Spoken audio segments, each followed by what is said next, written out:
Bonjour Pure Impression. Je vous ai dit que je vous reparlerai du 6e principe du FSC qui concerne les mesures environnementales. Mais avant ça, il faut d'abord que je vous explique ce qui se passe sur une concession avant l'exploitation forestière. Une équipe de personnel qualifié vient faire l'inventaire d'un certain nombre de parcelles. Il détermine le type de forêt, le nombre d'arbres, le potentiel de ces arbres, mais aussi les éléments de la faune à conserver. Cette étude permet de faire l'inventaire des impacts environnementaux et des mesures à prendre en compte, notamment pour permettre la régénération du bois, mais également pour protéger la faune sur place. Chaque année, on fait l'inventaire de la parcelle en cours. À peu près 1500-2000 hectares, ça veut dire que l'on va quadriller la forêt.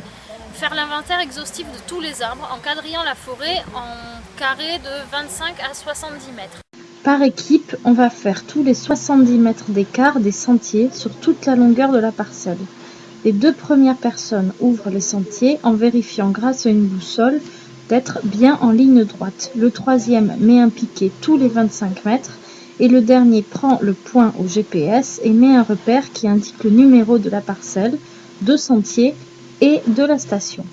À cette occasion, l'équipe prend aussi note de tous les cours d'eau, temporaire ou constant, de manière à établir une carte qui va permettre d'établir la route sur laquelle on va passer pour ne pas croiser plusieurs fois la même rivière. L'objectif de ce travail est également de relever absolument tous les arbres qui sont sur la parcelle, à la fois les arbres qui vont être coupés, mais aussi les arbres qui doivent être protégés. Une personne reste sur le sentier, les 2 autres se mettent en parallèle de lui à peu près entre 0 et 35 mètres de distance. Chaque fois qu'il voit un arbre, la personne va dire l'espèce, le diamètre, et au son de la voix, la personne qui est sur le sentier va remplir tout ça et également indiquer la distance à laquelle se trouve l'arbre en fonction des repères qui ont été mis. Les personnes qui sont en parallèle du sentier et qui découvrent l'arbre mettent une plaque métallique sur cet arbre qui sera en fait la carte d'identité F pour la traçabilité FSC de l'arbre. La certification FSC certifie que l'on ne coupe pas les arbres en dessous d'un certain diamètre, supérieur au diamètre de la réglementation péruvienne. Une autre mesure va consister à garder sur pied un certain nombre d'arbres de manière à assurer leur reproduction. On va noter ces arbres avec soit une plaque, soit une marque différente, de manière à les reconnaître au moment où on viendra couper les arbres que l'on a sélectionnés.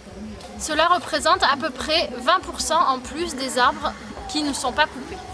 À travers cet inventaire, on identifie aussi les arbres à haute valeur, c'est-à-dire ceux qui ont des trous et qui sont des abris pour la faune. Ensuite, il y a un certain nombre de techniques d'impact réduit qui sont mises en place pendant la coupe.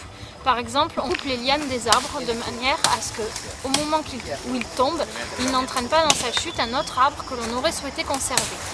Il y a également toute une technique de coupe de manière à ce que l'arbre tombe là exactement où l'on souhaite qu'il tombe et de manière plus ou moins lente pour ne pas trop abîmer le sol.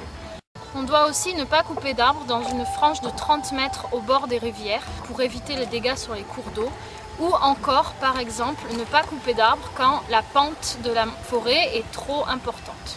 Pour finir, on demande à mettre en place des mesures de sylviculture, c'est-à-dire mettre des parcelles tests pour voir comment pousse la forêt, mesurer un certain nombre d'arbres, faciliter la repousse d'un certain nombre d'espèces. Voilà le genre de mesures qui sont mises en œuvre dans le cadre de la certification FSC et qui le seraient très rarement dans un autre contexte.